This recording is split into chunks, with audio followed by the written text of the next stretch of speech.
It's Paul Joseph Watson with Infowars.com, and we're talking to Dan Dix of PressForTruth.tv. Welcome to the show, Dan. Thank you very much for having me on.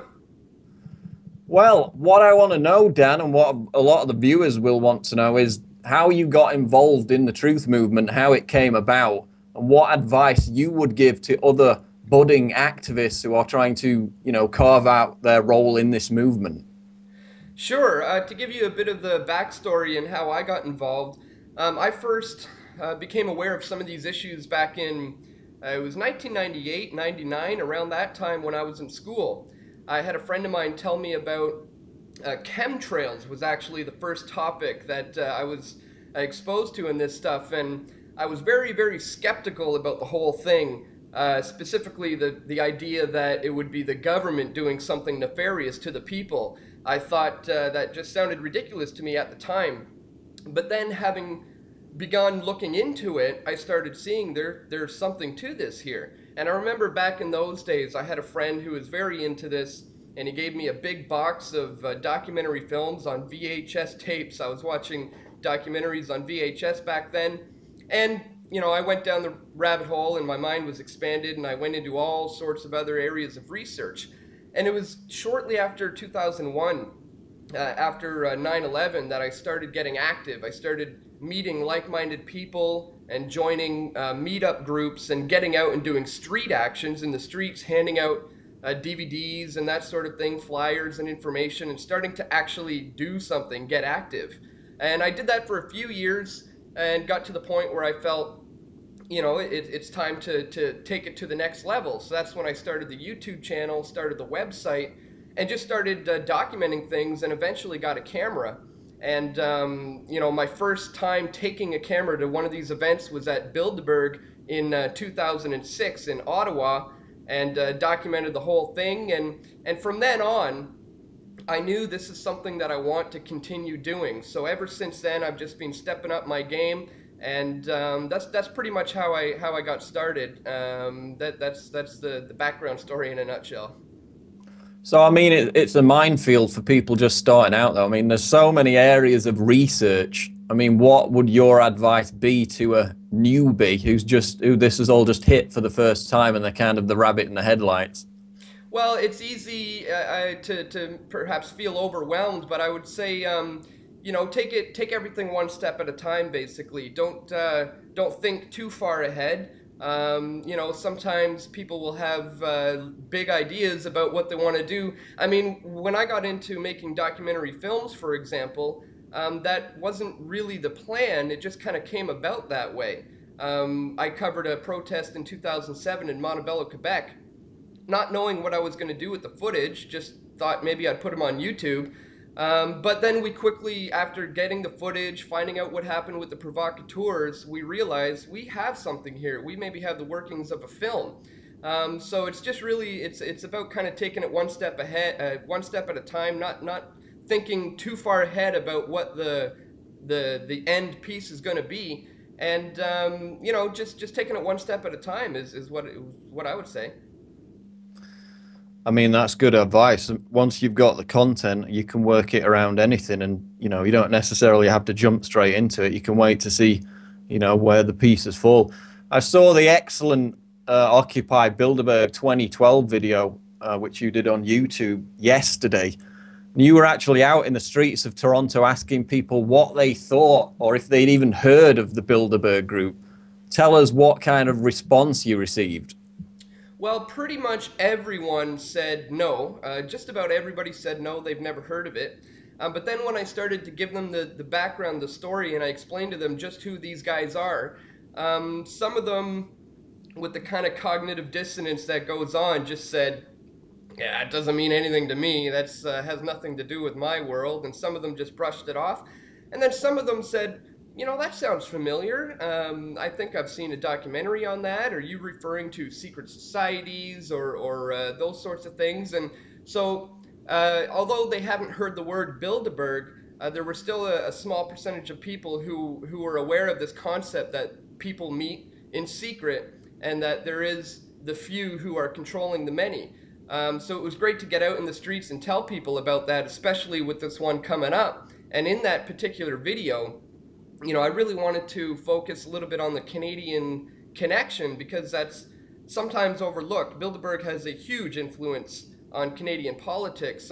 Some people don't realize that, Pierre Trudeau and Jean Chrétien and Paul Martin, Stephen Harper, all these guys have attended the Bilderberg conferences. And not only on our economy is highly affected too. We got the head of TD Bank, head of Royal Bank, head of the Bank of Canada, all attending Bilderberg. And as I point out in the video as well, their influence over the media is clear. Peter Mansbridge of the CBC is a member of the Bilderberg group. And then, of course, there's Heather Reisman. This lady is the CEO of Chapters and Indigo Books, and she's on the steering committee for Bilderberg. So she's plays a big role in finding new recruits and recruiting people to the meetings, people who have something to do with whatever they're going to be talking about that year. So in that video, I wanted to focus somewhat on the role that Canadians play, and I hope we got that out there to people because, as I said, Bilderberg has a huge influence on Canadian politics. And to me, watching that video, it also came across quite clearly that there's a kind of double-edged sword out there with the awakening, which is the fact that a lot of people are becoming aware of Bilderberg and the general issues surrounding it. But then, on the flip side, a lot of people are becoming dumber and dumber, and they not only do they not know about Bilderberg, they barely know who the Prime Minister is, who's the head of the World Bank or anything like that. They have no interest whatsoever. So it really came across the fact that while there's a great awakening going on, there's a lot of people who are getting dumber and dumber, unfortunately. But that's something that we've got to target. Obviously, a lot of young people are like that, but once they start getting into their later years, then they begin to stick their head above the parapet and see that there's more to the world than, just getting high or getting drunk or just being mindless. So, I mean, that's the challenge, really. Absolutely. Now, I've seen the Occupy Bilderberg Facebook page, which was set up in response to Alex Jones's call for Occupy Bilderberg 2012. And we've got 800 people on there who have said they're attending. Of course, that's not a guarantee, but then there's another 500 or so who said they may attend. So I'm hopeful, bearing in mind last year in Switzerland, we had probably at the peak 200 protesters. I'm hopeful that this is going to be an all-time record turnout in numbers protesting against Bilderberg. How do you think Bilderberg are going to react to that, given the fact their whole agenda is based around keeping everything secret and out of the spotlight? Well, they're definitely going to have to do something. I mean, they've already had to acknowledge their existence by setting up their website just a few years ago and having an official Bilderberg website. And I mean, I remember when I was there in 2006, there had to be about 20, maybe 30 people at the peak of that particular protest. So even in the last 6 years, it's really, really growing. And as you said, as the years go on, hundreds of more people. So yeah, this year I would love to see 1,000 people, 2,000. That would be incredible. And basically it would force the Bilderberg group to, it would expose them, and more people around the world are going to start learning about it. It may even cause the mainstream media to have to cover it. It's hard to ignore something like that when there's thousands of people gathering outside of a hotel. So it should be interesting to see where this group leads. Who knows? Maybe in, 10 years from now or something, if this continues progressing, Bilderberg might end up becoming something like a NATO or a G20 type of event, where the whole world has become aware of it and thousands of people show up every single year. That's definitely quite possible. So how they're going to handle it, it's tough to say, but there's no doubt about it. They don't like the fact that we are shedding light on the deeds that they're doing in the dark. Well, indeed, and I'm sure they won't be going on any more nature walks anytime soon because that kind of blew up in their face last year. You mentioned G8 and NATO there. That's a question I wanted to ask. Why do you think the left, the political left, is so reticent to protest against Bilderberg, yet they'll turn out in their thousands to protest G8 and NATO? Is it merely the fact they don't know about it as much, or is there a kind of stigma attached to Bilderberg? That's a good question. I've been fascinated about the various genre aspects of different political ideologies and stuff, but I would have to say it's probably more likely that they're just not aware of it, or don't know the true significance and the actual amount of power and influence that these guys have. I would say it's more so about that. Some of them may have heard the word, but a lot of people, as we saw in the video I put out, will brush this off as conspiracy theory. The moment you bring up words like, behind closed doors, meeting in secret, they start thinking, oh, that's conspiracy stuff. So perhaps I think maybe it's just a case of not enough people knowing the true power that these guys have, the true amount of influence that they have on the world. So again, that's all part of the reason why we need to change that. We need to expose these guys, get out there, get active, bring your video cameras, do everything you can to document this event, to bring it to the attention of people who are going to NATO summits and G8 summits. These people have good intentions. They're getting out in the streets because they know they're getting screwed over. But the key is to wake these people up to the fact that Bilderberg is one of the top, most influential and powerful people who really are controlling things. So that's why we're focusing on this Occupy Bilderberg that Alex called for, which I think is a great idea. That's the problem, I think, with the Occupy movement, is this concept of, the 99% versus the 1%, 1% being generally your millionaires on Wall Street and so forth. I don't think that's necessarily the problem. I think it's more about the 99.99 against the 0.01, and the 0.01% is certainly groups like the Bilderberg Group. Well, that's the point. I mean, my main issue, my main beef with Occupy Wall Street is the fact that, they're targeting the wrong people. And I mean, we've documented the fact that it's been hijacked by the labor unions, by the Obama administration itself, and it's all being directed towards seemingly taxing and trying to reduce the living standards of the middle class. When, as you said, forget the 1%. This is the 0.01% meeting at Bilderberg.